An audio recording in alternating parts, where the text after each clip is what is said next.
மெய்வெளியின் செய்திகள் ஆதரவு வழங்குவோர் ஆய்ஸ்லாண்ட்ஸ்.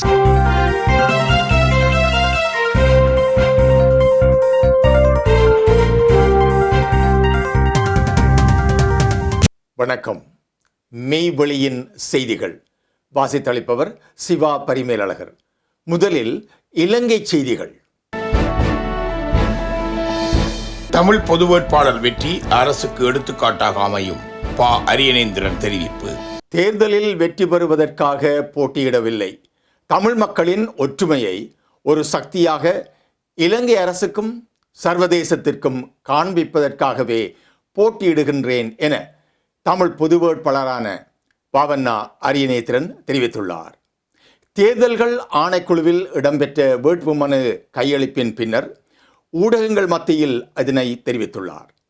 சிங்கள அரச தலைவர்களுடன் பேச்சுவார்த்தையில் ஈடுபடவில்லை. கடந்த கால பேச்சுவார்த்தைகள் தோல்வியடைந்துள்ளன.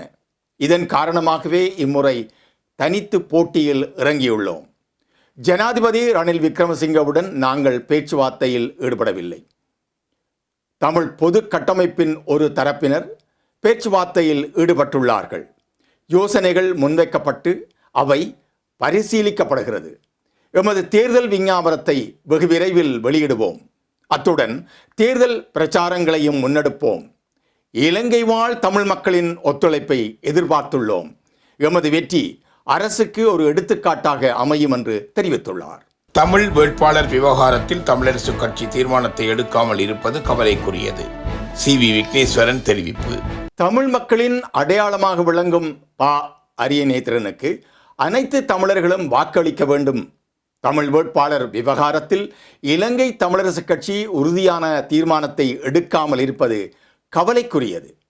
தமிழர்களின் எதிர்காலத்தை கருத்தில் கொண்டு விரைவான தீர்மானத்தை எடுக்க வேண்டும் என்பதை பணிவுடன் கேட்டுக்கொள்கின்றேன் என தமிழ் மக்கள் கூட்டணியின் தலைவரும் பாராளுமன்ற உறுப்பினருமான சி.வி. விக்னேஸ்வரன் தெரிவித்துள்ளார். தேர்தல்கள் ஆணைக்குழுவில் நேற்றைய தினம் வியாழக்கிழமை இடம்பெற்ற வேட்புமனு கையளிப்பின் பின்னர் ஊடகங்களுக்கு கருத்து தெரிவிக்கையில் இதனை குறிப்பிட்டுள்ளார். தமிழ் பொது வேட்பாளரான பா. அரியேந்திரன் சங்கு சின்னத்தில் போட்டியிடுகின்றார். ஜனாதிபதி தேர்தலில் கட்சி ரீதியில் முரண்பட்டு கொண்டிருக்காமல் தமிழ் மக்களின் எதிர்காலம் குறித்து சிந்தித்து ஒரு தீர்மானத்தை எடுக்க வேண்டும்.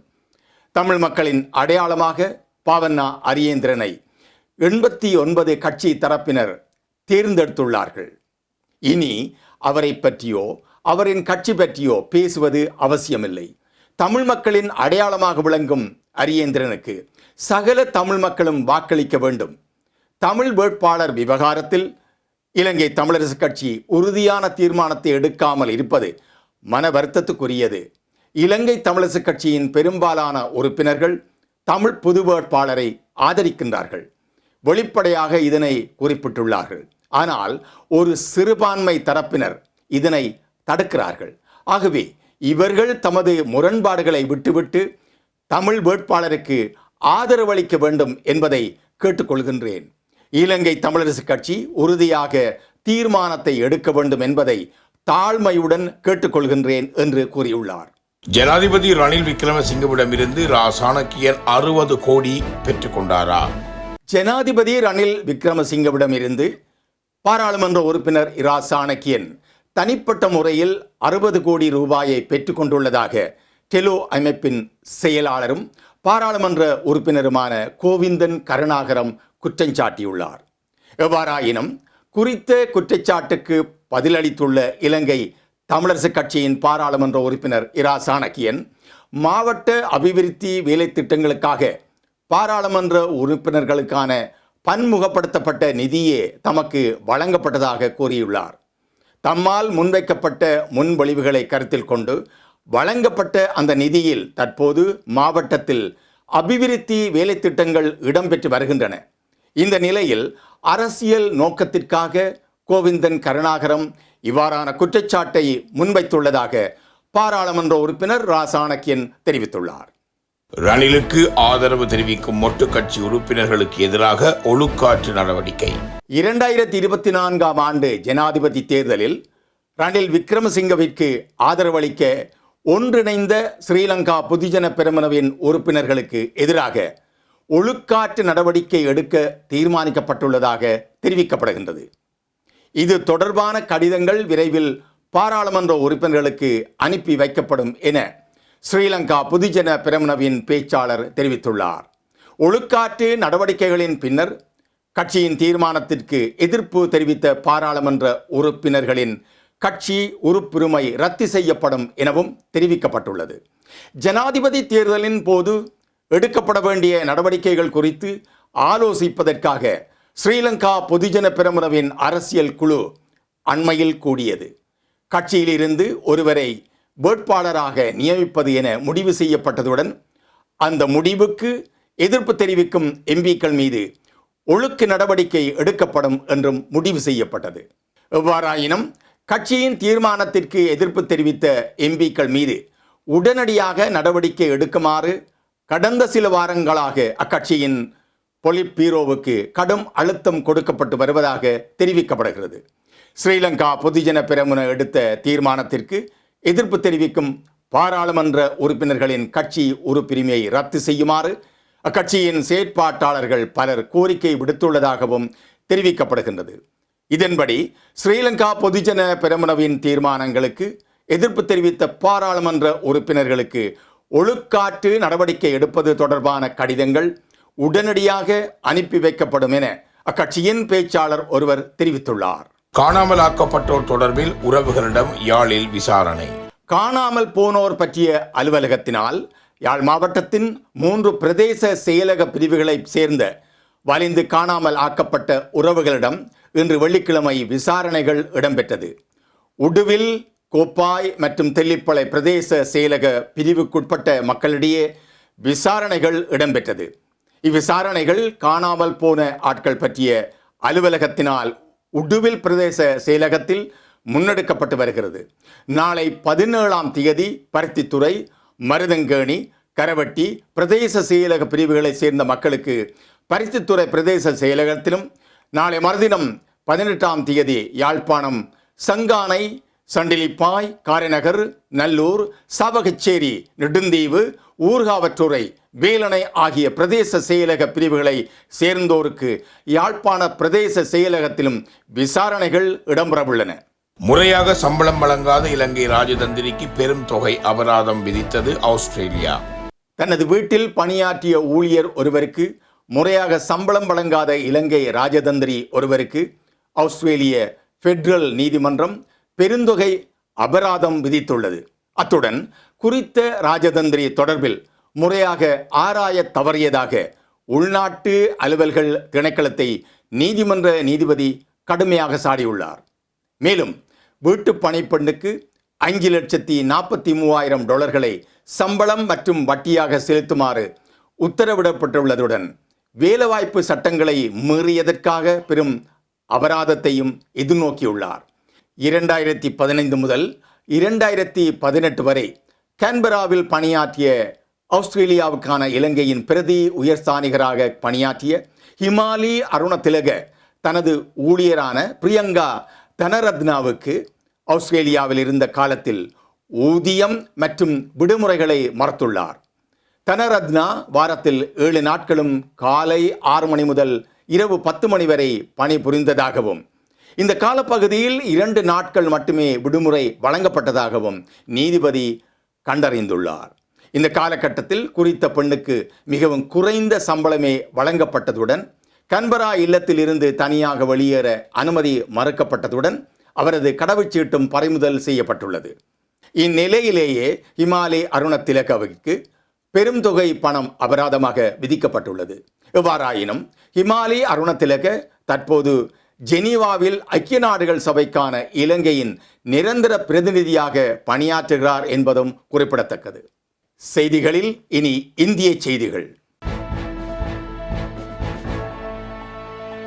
டாக்டர்களின் பாதுகாப்பை மாநில அரசுகள் உறுதி செய்ய வேண்டும். நாம் தமிழர் ஒருங்கிணைப்பாளர் சீமான் வலியுறுத்தல். உயிர் காக்கும் டாக்டர்களின் பாதுகாப்பை மாநில அரசுகள் உறுதி செய்ய வேண்டும் என நாம் தமிழர் ஒருங்கிணைப்பாளர் சீமான் வலியுறுத்தியுள்ளார். கொல்கத்தா அரசு மருத்துவமனையில் பெண் பயிற்சி மருத்துவர் பாலியல் வன்கொடுமைக்கு உள்ளாக்கப்பட்டு மிக கொடூரமாக படுகொலை செய்யப்பட்டிருப்பது பெரும் அதிர்ச்சியையும் மிகுந்த மனவேதனையும் அளிக்கிறது. உயிரிழந்த பெண் மருத்துவரின் குடும்பத்திற்கு என்னுடைய ஆறுதலை தெரிவித்து துயரில் பங்கெடுக்கின்றேன். அரசு மற்றும் தனியார் மருத்துவமனைகளில் பணியாற்றும் மருத்துவர்கள் தாக்கப்படும் நிகழ்வுகள் தொடர்ச்சியாக நடைபெற்று வருவது வன்மையாக கண்டனத்துக்குரியது என தெரிவித்துள்ளார். ஏற்கனவே தெலுங்கானாவில் பெண் மருத்துவர் வன்கொடுமை செய்யப்பட்டு எரித்து கொல்லப்பட்ட நிலையில் தற்போது மேற்கு வங்காளத்தில் மருத்துவக் கல்லூரி மருத்துவமனைக்கு உள்ளேயே பெண் மருத்துவர் படுகொலை செய்யப்படும் அளவிற்கு மருத்துவர்களுக்கு நாடு முழுவதும் பாதுகாப்பு இல்லாத சூழலே நிலவுகிறது. பாலியல் படுகொலை செய்யப்பட்ட மேற்கு வங்க பெண் மருத்துவரின் உடற்கூராய்வில் அவரது தலை முதல் கால் வரை பல இடங்களில் படுகாயங்கள் இருப்பதும், பற்களால் கடித்து இருப்பதும், கால்கள் செங்குத்தாக உடைக்கப்பட்டு இருக்கின்றன எனவும் தகவல்கள் வெளியாகியுள்ளது. கைது செய்யப்பட்டுள்ள சஞ்சய் ராய் மட்டுமே இக்கொடூரங்களை செய்திருக்க வாய்ப்பில்லை எனவும் கூட்டு பாலியல் வன்கொடுமைக்கு உள்ளாக்கப்பட்டிருக்கலாம் என்றும் வெளியாகும் நெஞ்சை பதற வைக்கும் செய்திகள் யாவும் மிகுந்த அச்சத்தையும் மனவலியையும் கொடுக்கிறது. நாடே வெட்கி தலைகுனிய வேண்டிய இப்பெருங்கொடுமைக்கு எதிராக மருத்துவர்களும் மாணவர்களும் கொதித்தெழுந்து போராட்டம் நடத்தி வருவதை அடுத்து இவ்வழக்கு விசாரணை மத்திய குற்ற புலனாய்வு அமைப்பிடம் ஒப்படைக்கப்பட்டுள்ளது. இந்த நிலையில் மம்தா பானர்ஜி தலைமையிலான மேற்கு வங்க மாநில அரசு முழு ஒத்துழைப்பு நல்கி உண்மையான குற்றவாளிகளையும் தொடர்புடையவர்கள் அனைவரையும் கைது செய்து கடும் தண்டனை கிடைக்கப் பெறுவதை உறுதி செய்ய வேண்டும். மருத்துவர்களின் பாதுகாப்பை அந்தந்த மாநில அரசுகள் உறுதி செய்ய வேண்டும் என நாம் தமிழர் கட்சி வலியுறுத்துகிறது என சீமான் தெரிவித்துள்ளார். குரங்கம்மை தொற்று தொடர்பில் உலக சுகாதார ஸ்தாபனம் அவசர நிலையை பிரகடனம் செய்தது. தமிழகத்தில் சுகாதாரத்துறை எச்சரிக்கை. ஆபிரிக்க நாடுகளில் வேகமாக பரவிய குரங்கம்மை நோய் தொற்று ஸ்வீடன் நாட்டிலும் உறுதியாகியுள்ளது. ஏற்கனவே அதன் பரவலை ஒட்டி உலக சுகாதார ஸ்தாபனம் அவசர நிலையை பிரகடனப்படுத்தியுள்ளது. இந்நிலையில் தமிழக பொது சுகாதாரத்துறை மாவட்ட சுகாதாரத்துறை அதிகாரிகளுக்கும் தமிழ்நாட்டில் உள்ள விமான நிலையங்களின் சுகாதார அதிகாரிகளுக்கும் சுற்றறிக்கை அனுப்பியுள்ளது. குரங்கம்மை பாதிப்புள்ளவர்கள் என யார் மீதாவது சந்தேகம் இருந்தால் உடனடியாக தெரிவிக்க வேண்டும். மேலும் அதிகாரிகள் எச்சரிக்கையுடன் இருக்க வேண்டும். குறிப்பாக கொங்கோ மற்றும் மத்திய ஆப்பிரிக்க நாடுகளிலிருந்தும் வருபவர்கள் குறித்து எச்சரிக்கையுடன் இருக்க வேண்டும். பயணிகளுக்கு வெப்பநிலை பரிசோதனை மேற்கொள்ள வேண்டும். கடந்த 21 நாட்களுக்குள் குரங்கம்மை பாதிக்கப்பட்ட நாடுகளிலிருந்து வந்தவர்களை கண்டறியவும், குரங்கம்மை அறிகுறிகள் இருப்பவர்களை மருத்துவமனைக்கு பரிந்துரைப்பதற்கு ஏற்பாடுகளை வலுப்படுத்தவும், யாருக்காவது பாதிப்பு கண்டறியப்பட்டால் அது குறித்து அவர் பயணித்த விமான நிறுவனத்திடம் தெரிவிக்க வேண்டும். அந்த விமான நிறுவனம் தொற்று பரவாமல் இருப்பதற்கான நடவடிக்கைகளை மேற்கொள்ள வேண்டும் என அந்த அறிக்கையில் தெரிவிக்கப்பட்டுள்ளது. செய்திகளில் தொடர்பான உலகச் செய்திகள்.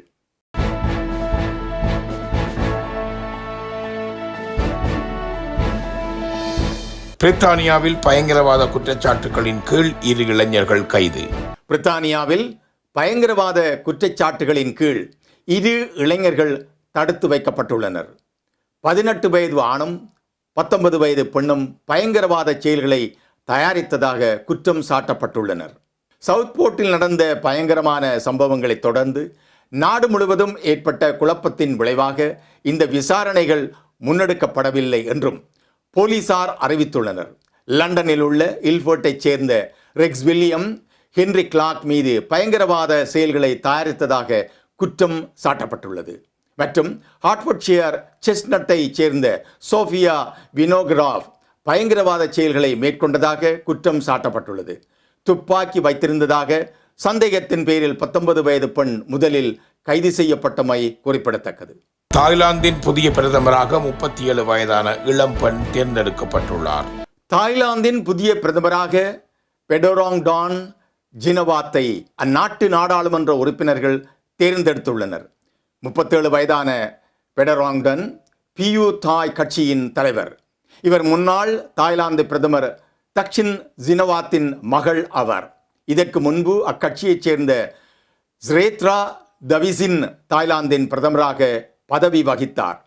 சிறைக்கு அனுப்பப்பட்ட முன்னாள் வழக்கறிஞர் ஒருவருக்கு அமைச்சர் பதவியை வழங்கியதன் காரணமாக அவர் பிரதமர் பதவியிலிருந்து நீக்கப்பட்டுள்ளார். பிரதமர் பதவி ஏற்று ஓராண்டு கூட ஆகாத நிலையில் ஸ்ரெத்தா தமது பதவியை இழந்துள்ளார். இதையடுத்து பெடராங்டன் ஜினவாத் தாய்லாந்தின் அடுத்த பிரதமராக பதவியேற்க இருக்கின்றார். அவர் புதிய அமைச்சர்களை தேர்ந்தெடுப்பார் என்றும் அதனைத் தொடர்ந்து தற்போதைய அமைச்சர்கள் பதவி விலகுவர் என்றும் தெரிவிக்கப்பட்டுள்ளது. இனி வருவது KV மணி டிரான்ஸ்ஃபரின் நாணய மாற்று வீதம்.